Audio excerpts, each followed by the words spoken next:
Nous allons voir dans cette vidéo l'onglet Description de l'onglet Projet de la fenêtre Dossier. Alors cet onglet est très important parce que c'est le premier onglet que vous allez remplir pour décrire le projet du client. Alors, il y a un certain nombre de rubriques que nous allons parcourir ensemble. Avant même de plonger dans les différentes rubriques du volet description, vous devez ici bien préciser déjà quel est le type de projet. C'est-à-dire soit un type de projet immobilier, ça c'est notamment, ce sera toujours le cas si vous avez signé un mandat de type immobilier. Ou alors c'est un projet de type rachat de crédit consommation ou rachat de crédit hypothécaire si vous avez signé un mandat de type regroupement de crédit. Alors là, dans notre cas, nous allons prendre un type de projet immobilier. Le champ projet verrouillé, en fait, vous n'avez pas à vous en occuper parce que ce champ sera manipulé uniquement par le back-office à partir du moment où vous avez complètement saisi un dossier et que vous l'avez transféré au back-office. Le back-office va donc vérifier le dossier et commencer à envoyer le dossier aux banques et le back-office va verrouiller le projet. C'est-à-dire que vous pourrez toujours bien évidemment revenir dans les fenêtres, mais là, vous ne pourrez plus sauvegarder le dossier, c'est-à-dire vous ne pourrez plus rien modifier. Donc quand un projet est verrouillé, vous pouvez accéder à toutes les fenêtres, vous pouvez absolument tout voir, mais vous ne pourrez plus modifier le projet. Vous pourrez toujours modifier des champs, mais en fait, ces modifications ne seront pas sauvegardées dans le projet. Voilà, donc là on a vu la boîte type de projet et l'onglet verrouillé. Alors maintenant, rentrons, donc descendons d'un cran, donc dans le détail du volet description du projet. Alors, la toute première rubrique à remplir, ce sont les caractéristiques du projet. Alors, j'attire votre attention sur l'importance de la précision. En effet, par exemple, la nature du projet, vous avez ici toute une typologie. Cette typologie n'a pas été faite au hasard parce que on retrouve ces types de projets dans certains critères de normes d'octroi de certaines banques. Par exemple, si l'objet du crédit est d'acheter un terrain nu, vous devez saisir terrain seul et non pas terrain plus construction et ainsi de suite. Si c'est un achat VFA, vous devez saisir VFA. De même, vous avez ancien avec travaux, sans travaux, avec travaux, ou alors simplement des travaux d'amélioration, le paiement de soute, l'achat de SCPI, etc., etc. Maison en bois, péniche ou autoconstruction. Voilà, donc ça c'est la nature du projet. Alors là, par exemple, supposons que nous sélectionnons de l'ancien avec travaux.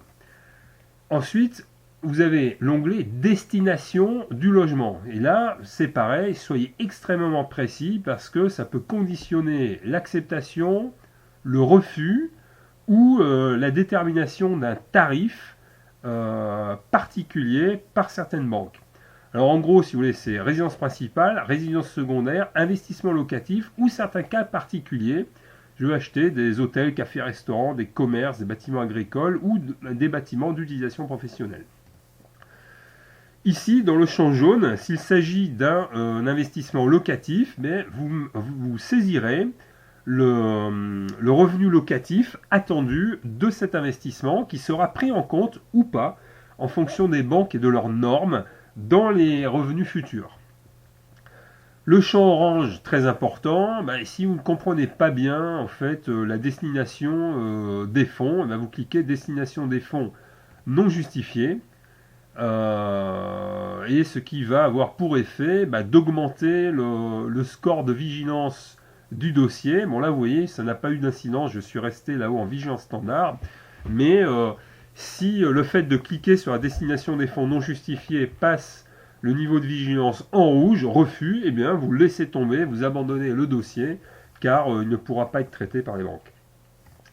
Voilà, ensuite le champ description du projet, ne le négligez pas. Que vous soyez dans un dossier immobilier ou dans un dossier regroupement de crédit, décrivez bien à quoi sert le projet, quel est le bénéfice pour le client, etc. Car ce commentaire sera repris dans la note de synthèse qui sera envoyée aux banques. Voilà, là on a terminé sur la rubrique caractéristiques du projet.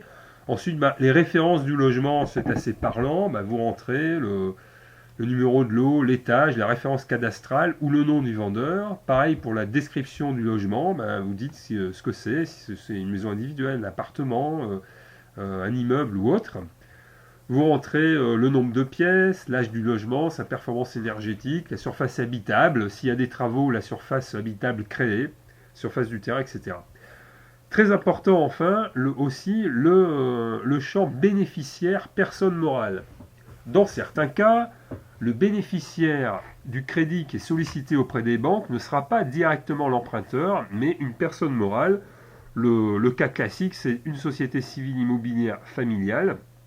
Mais vous avez parfois d'autres cas, comme d'autres sociétés, ou alors si la personne qui sollicite l'emprunt peut être considérée comme un professionnel de l'immobilier, c'est-à-dire si plus de la moitié de ses revenus sont des revenus fonciers.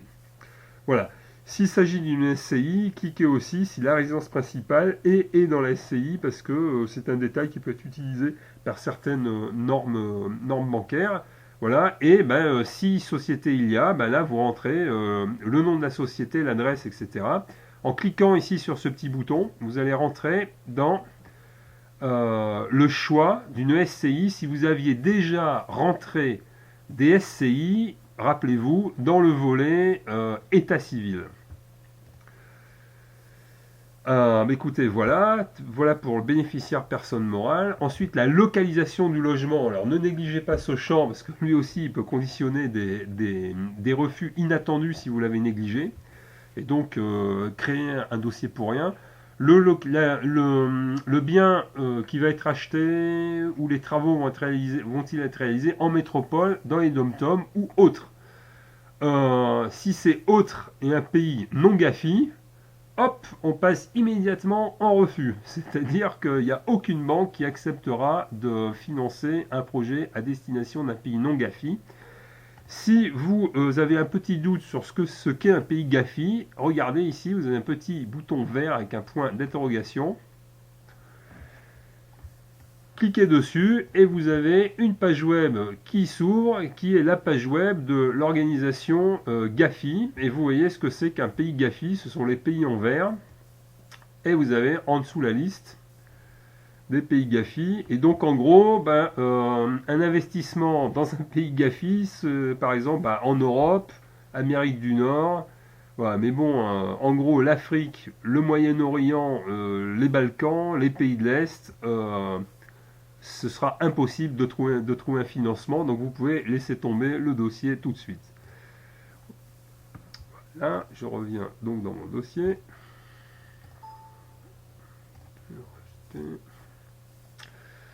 Voilà, donc localisation du logement. Dès que vous saisissez un code postal, vous avez automatiquement le nom de la commune qui apparaît, la zone. Donc A bis c'est A, c'est région parisienne, B1, B2, C, et zone APL ou pas. Alors, je vais supprimer ça.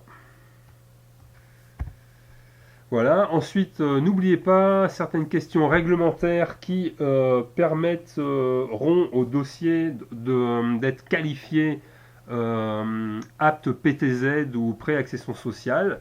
Donc, les emprunteurs sont-ils primo-accédants? Voilà. Y a-t-il des aménagements pour handicapés? Y a-t-il un déménagement pour raison professionnelle ou double résidence pour raison professionnelle? Enfin, ne négligez pas, bien que ce soit en bas à droite, les dates du projet. C'est-à-dire que y a-t-il eu un compromis de vente signé? Oui, non. Si oui, à quelle date? Date d'achat, date de livraison prévisionnelle en cas de VFA. Si la livraison est trop loin, certaines banques n'accepteront plus le financement du dossier.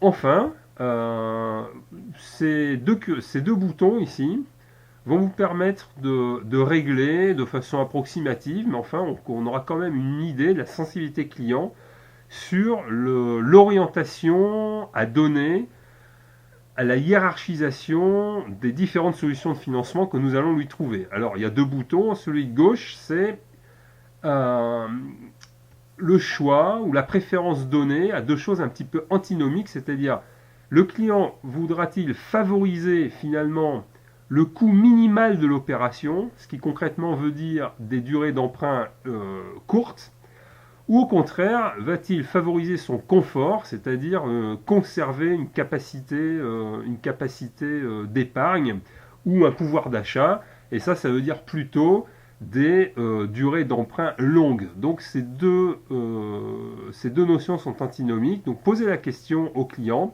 et puis vous réglez le curseur, soit plus ou moins à gauche, soit plus ou moins à droite.